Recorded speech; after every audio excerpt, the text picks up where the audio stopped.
Comme chaque semaine, je vous emmène découvrir les artisans qui font battre le cœur de l'Hexagone et les lieux qui font son prestige.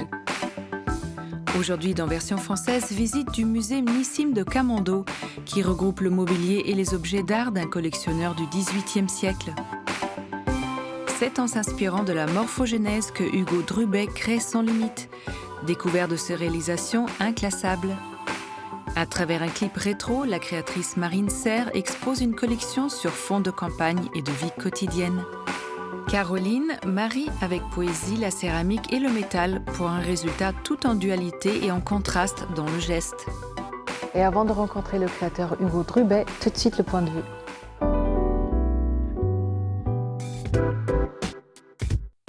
Le procès, parfois appelé « de la femme en or », fut le point final d'un terrible bras de fer entre Maria Altmann et le gouvernement autrichien. Spoliée pendant la guerre, la famille Altmann s'est vue réquisitionner par les nazis 5 peintures de l'artiste Klimt, notamment le fameux portrait d'Adèle Bloch-Bauer, la tante de Maria. Après une bataille de longue haleine, il lui fut restitué. Maria put ainsi faire entendre sa voix et profiter de ce patrimoine d'une grande valeur, aussi bien artistique que sentimentale. Le livre Oh Afrique Art vous invite à découvrir 52 artistes plasticiens contemporains du continent africain et de sa diaspora.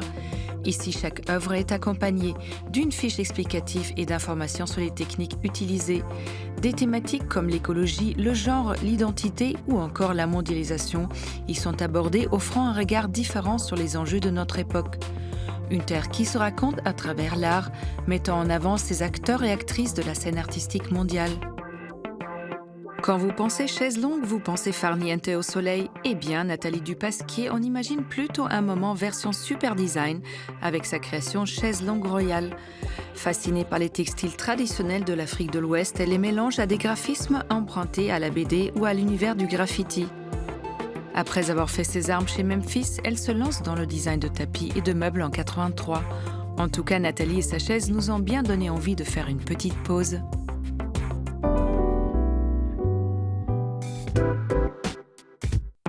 Pénétrons dans une demeure où objets d'art et mobilier d'exception se côtoient. Le musée Nissim de Camondo, une visite privée rien que pour vous.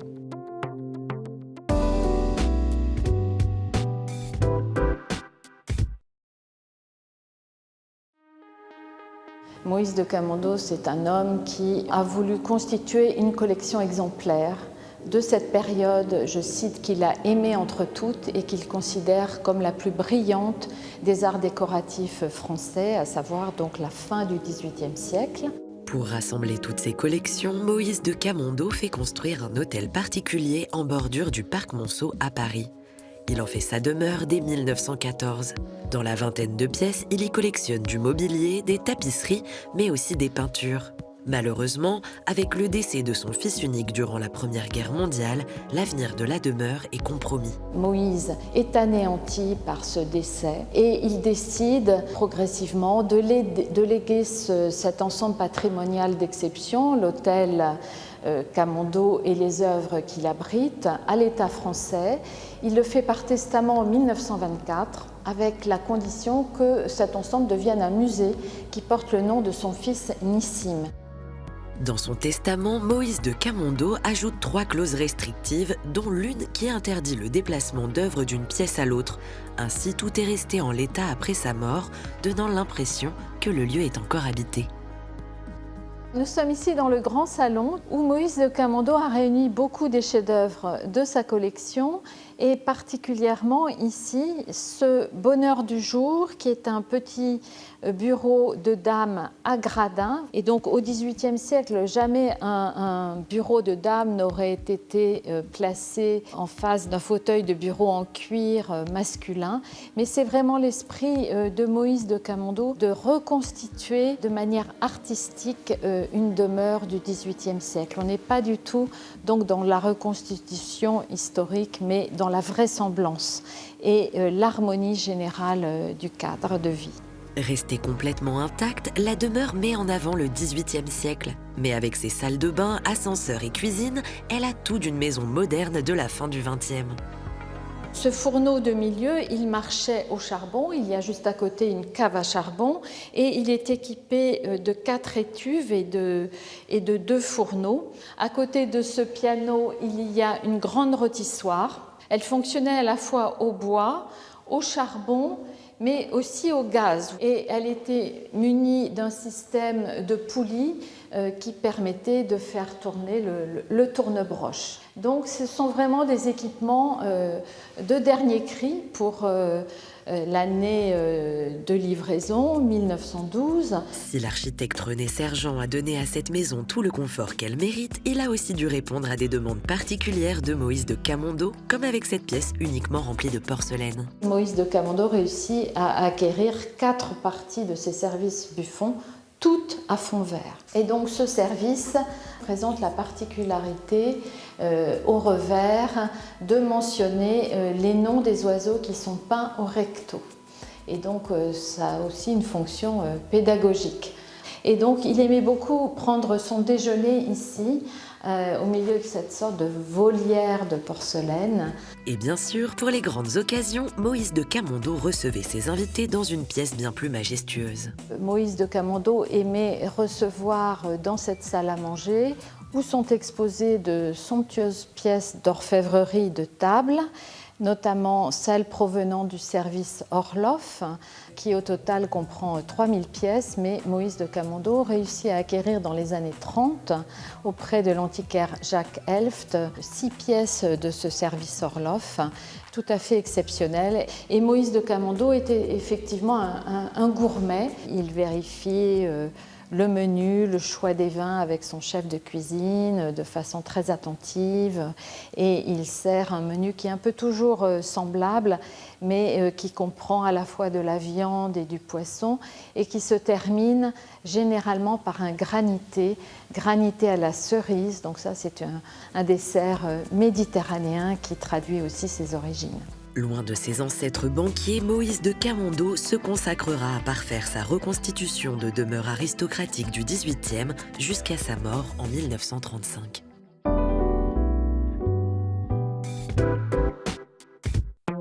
Quand les matériaux se mettent au diapason dans les mains de Hugo Drubet, c'est toujours au service de la nature et de son univers conceptuel.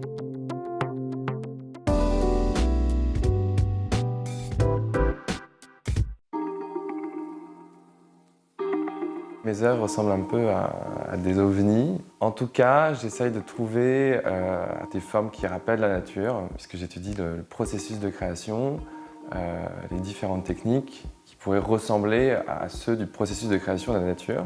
Par exemple, je trouve que l'impression 3D en fabrication additive, avec ces dépôts de filaments au fur et à mesure, ça ressemble un peu à l'idée de strate ou de croissance d'un coquillage. Tel un maître créateur, Hugo de Rubé façonne des œuvres empreintes de mystère et de poésie. Ce disciple d'artiste conceptuel et d'éminent décorateur a gagné le prix du mobilier national en 2019 avec son bureau Sbire. Une sculpture de bois surmontée d'un vase aux mêmes formes cosmiques qui propulse la carrière du jeune homme dans le domaine de l'art et du design. Depuis, cet adepte du nombre d'or revendique un art intuitif où la matière est modélisée selon différentes techniques, aussi bien artisanales qu'innovantes. Pour cette collection de miroirs, il y a des techniques traditionnelles, comme sous le XVIIIe ou le XIXe, de mise en forme, mise en place des miroirs, mais aussi un peu plus innovante, puisqu'il y a le pourtour en céramique, c'est une moulure, qui a été réalisée en sculpture numérique, à travers des formes paramétriques d'ondulation, c'est-à-dire que je crée des espèces de ridules de vibrations, un peu comme on pouvait voir sous Louis XIV, avec des bossages qu'on voit sur l'architecture, ces effets un peu de rocaille, de grotte. Car si Hugo est fasciné par la nature et ses procédés de création, ce grand collectionneur de meubles anciens puise également son inspiration dans les arts décoratifs des siècles précédents. C'est vrai que sous le XVIIIe, ça a été un peu l'apothéose en termes d'art décoratif. Donc c'est les boiseries à la Louis XV, c'est des choses qui m'intéressent. Après, bien sûr, l'art nouveau, c'est un mouvement qui est incroyable, puisqu'on va essayer de créer des formes en rapport avec la nature et proposer un habitat qui permet de regarder la nature d'une manière très poétique. Une poésie que l'on retrouve dans les œuvres du sculpteur à l'image de ce plat entre végétal et minéral. La réalisation de ce plat provient d'une matrice en impression 3D qui elle-même provient d'un dessin d'une feuille de plaquage de tronc d'arbre. Et pour avoir cet aspect un peu marin, je mets, si je puis dire, une flaque d'émail et je viens la couler sur le pourtour du plat, ce qui va permettre d'avoir une fine couche et de révéler toutes les strates et toutes les gravures dans le plat. Tant que la technique représente l'intention que j'ai envie de passer, elle est honnête. C'est pour ça que je vais un peu dans toutes les directions. De l'impression 3D à la céramique, en passant par le travail du bois, Hugo de Rubé expérimente les formes et les matières jusqu'à trouver la parfaite harmonie, comme avec son fameux vase sculptural en porcelaine aux coulures d'émail scintillantes. Au tout début, j'ai perçu que l'émail se collait à la plaque, donc ça cassait inévitablement le vase. Mais si je souhaitais avoir tous ces cristaux de l'émail, inévitablement, je devais le poser d'une manière beaucoup plus sobre. Et donc, on perçoit ces coulures ici. Je l'ai réalisé avant de réaliser le dessin du bureau en bois. Et en fait, il a été la clé qui a permis de réaliser le bureau. C'est-à-dire que pour réaliser ce vase, j'ai travaillé sur des spirales d'or, mis en rythme en croix. Puis après, tout a découlé les formes du bureau sur le pourtour. Des formes contemplatives, évocatrices d'un paysage entre nature et science-fiction. Ainsi, du vase au bureau, du bureau au tabouret, c'est tout naturellement que sa recherche artistique s'étend à l'architecture d'intérieur, qu'il imagine, là encore, proche de la nature. J'aime bien imaginer mon intérieur comme dans une forêt, c'est-à-dire que tout proviendrait de la nature et que ça soit une vraie transition très douce entre l'extérieur et l'intérieur. C'est-à-dire que les boiseries seraient des troncs d'arbres, le sol serait de la terre cuite, par exemple un scan de cailloux dans la forêt, le mobilier aurait des formes de courbes, de troncs d'arbres pour s'accueillir le corps, des choses d'allure très naturelle, mais étudiées pour pouvoir habiter la nature. Un retour aux sources où nature et culture prennent toute leur place.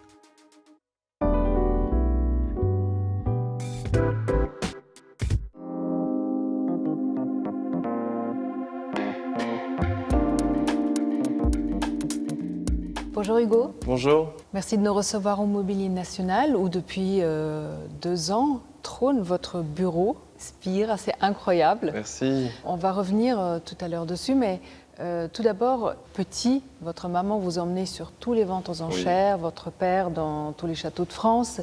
Il y avait de quoi déjà d'avoir un goût pour l'Antiquité, les belles choses. Oui, tout à fait. Et puis surtout, ça m'a permis d'apprendre mon époque et les différents styles en observant les mobiliers, puis surtout pour les collectionner, plus particulièrement le 18e et le 19e, parce que je trouve que j'ai une sensibilité proche de ces époques.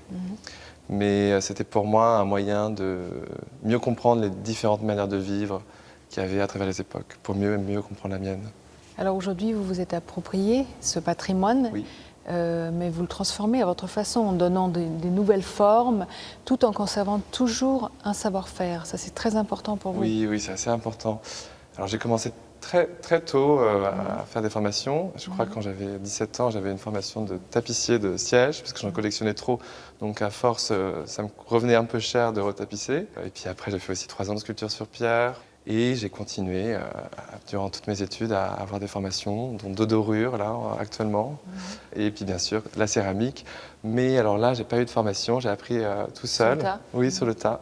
Et avec justement ce bureau, vous avez fait déjà référence à des grands ébénistes comme Riesner, par exemple, qui incluaient des tas de savoir-faire dans leurs projets. Vous avez fait la même chose. Quand je suis arrivé au Mobilier National, tout de suite, je me suis dit, il faut que je réunisse les équipes, il faut que tous les savoirs techniques s'assemblent pour qu'il y ait quelque chose de j'espère, magistral, quelque chose qui représente une certaine forme d'excellence française. Alors, l'Arc a réalisé la partie en bois. Donc, nous avons travaillé avec l'idée de la sculpture numérique, avec un bras robotique, donc amener la sculpture à une autre étape. Puis après, il y a eu la dorure. Donc on a rajouté de l'or blanc dans les cavités pour créer un scintillement d'eau un peu poétique. Puis après, il y a ma partie qui est le vase, donc en porcelaine que je réalise moi-même, avec un rajout d'or blanc dessus. Alors s'il y avait un dénominateur commun à toutes vos œuvres, est-ce que ça serait d'approcher le geste créatif au plus proche de la nature? Est-ce que la nature est vraiment omniprésente? J'essaie de comprendre mon monde qui m'entoure et comment on ressent ce qui nous entoure.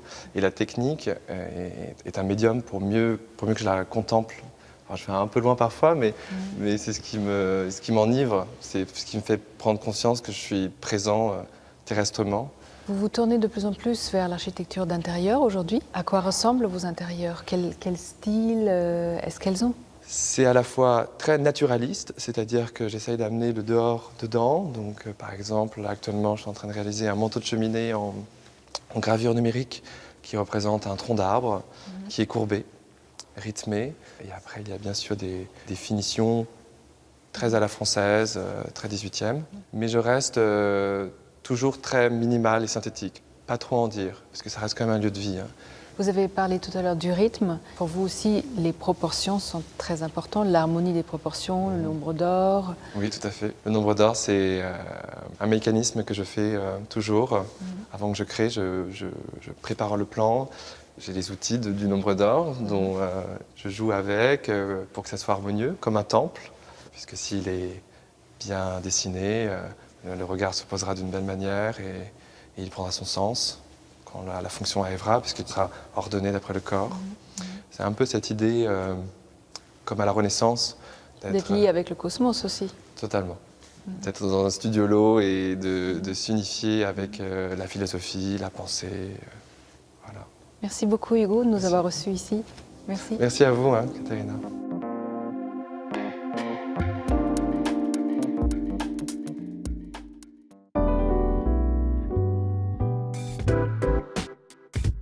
Marine Serre présente sa collection Printemps-été 2022 dans un court-métrage qui sublime la vie rurale et en communauté.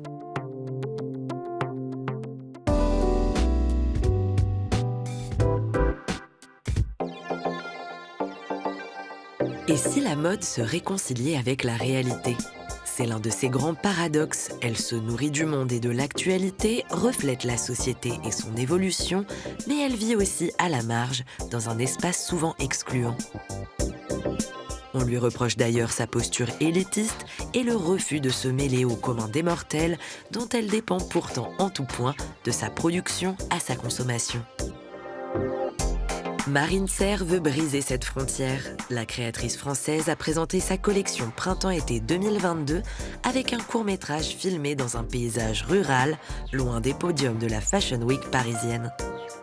Elle y a mis en scène une petite communauté affairée à ses activités quotidiennes, sublimée dans des tableaux poétiques où les vêtements prennent tout à coup une dimension intime. Hors de la frénésie citadine, le temps y est comme suspendu. On fait son yoga en plein air avant le lever du jour, dans des sous-vêtements en maille presque désuets. Les vieux napperons traditionnels et la broderie anglaise s'invitent dans le paysage et deviennent même des vêtements modernes.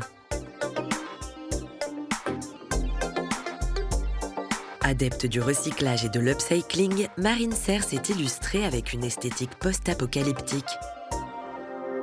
Des collections souvent sombres et techniques qui parlent de marées noires, de villes irrespirables ou de planètes lointaines où les humains se seraient réfugiés après la fin du monde.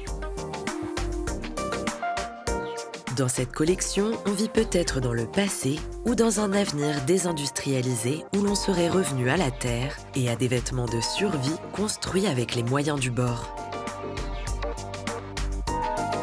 Ici, tout évoque le travail à la main et le partage des tâches.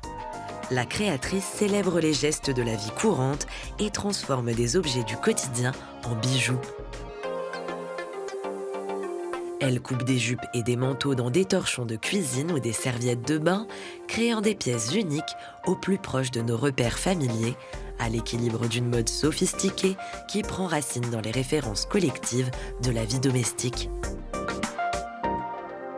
Elle parle des vieux rituels de la France rurale, comme le cérémonial désormais interdit de l'ortolan, un petit oiseau qu'on mangeait caché derrière une serviette. Ou les fruits que l'on écrasait pieds nus dans une cuve pour en faire des nectars. Et quelque part en chemin, elle réconcilie la mode avec la nature et la simplicité d'une vie qu'elle a longtemps snobée et qui n'a rien à envier aux strass et aux paillettes des tapis rouges. Et c'est peut-être là, au plus proche de la terre et des autres, dans des vêtements qui parlent de nos histoires, qu'on peut réellement faire communauté et s'épanouir durablement.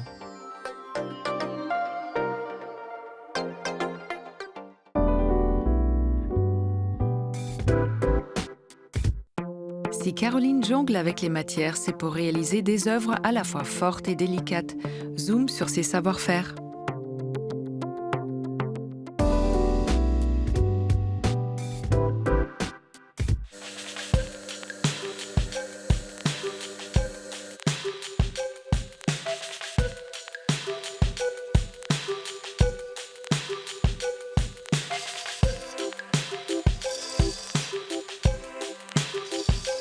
L'alternance entre la céramique et le métal, c'est intéressant aussi pour une question d'énergie. Quand on travaille la terre, c'est plus centré, plus posé, avec une matière plus douce.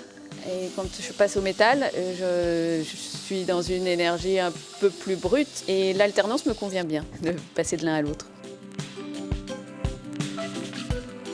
Caroline Wagenaar maîtrise un art de la dualité. Elle mélange les matières en associant des compositions de métal à ses céramiques pour mieux exalter leur contraste. Je fabrique mes émaux pour qu'ils soient assez doux et qu'ils accrochent la lumière d'une façon délicate. Et l'acier, qui est un matériau plus brut et plus dur, tranchant, vient en opposition et en complément, comme une oxymore entre les deux. Ça crée un sens nouveau. Après la confection et la cuisson des pots, Caroline porte une attention toute particulière à l'émail qu'elle prépare sur mesure et qu'elle lisse avec soin. Et pour cause, c'est cette surface vernie qui assurera la jonction entre les matières. Alors là, ça va être exactement l'endroit où le métal va venir être appliqué sur la céramique. Alors je lisse bien l'émail pour que, à la cuisson, il se nappe entièrement et que j'ai une surface la plus régulière possible. Les œuvres de l'artiste déclinent toute une gamme de blanc, de noir et d'or. L'émail, encore lui, permet à Caroline d'obtenir une palette de tons clairs et de brillance. On peut varier donc par la température de cuisson ou par la composition de l'émail. Selon la température, il est soit très sec et mat. Celui-là, c'est le même émail mais qui a cuit davantage. Donc il est plus fondu, plus lissé, il est plus transparent aussi. Ça dépend de quel métal je vais utiliser, quel est le motif que je vais mettre sur le pot.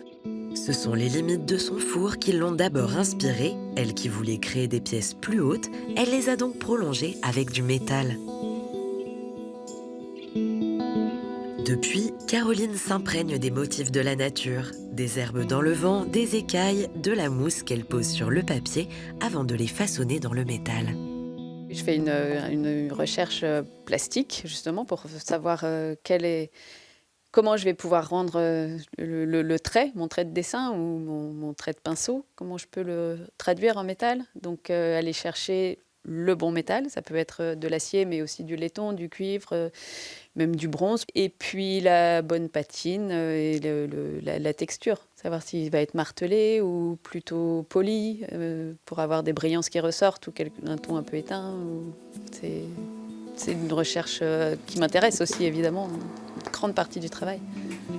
Caroline offre ainsi des carapaces et des couronnes à ses jarres, comme ici avec cette guirlande de bulles assemblée sur mesure.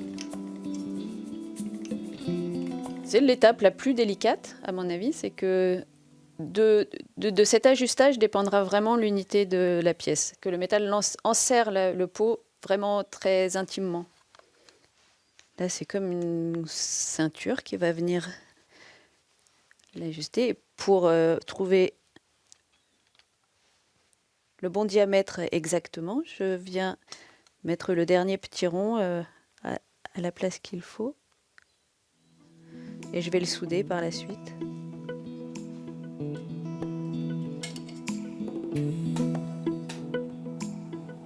Carapace, herbe au vent, écailles, Caroline Wagenaar réinvente depuis 15 ans l'alliance de textures qui parcourt son travail. Elle envisage désormais de se tourner vers la sculpture abstraite pour continuer à questionner la matière.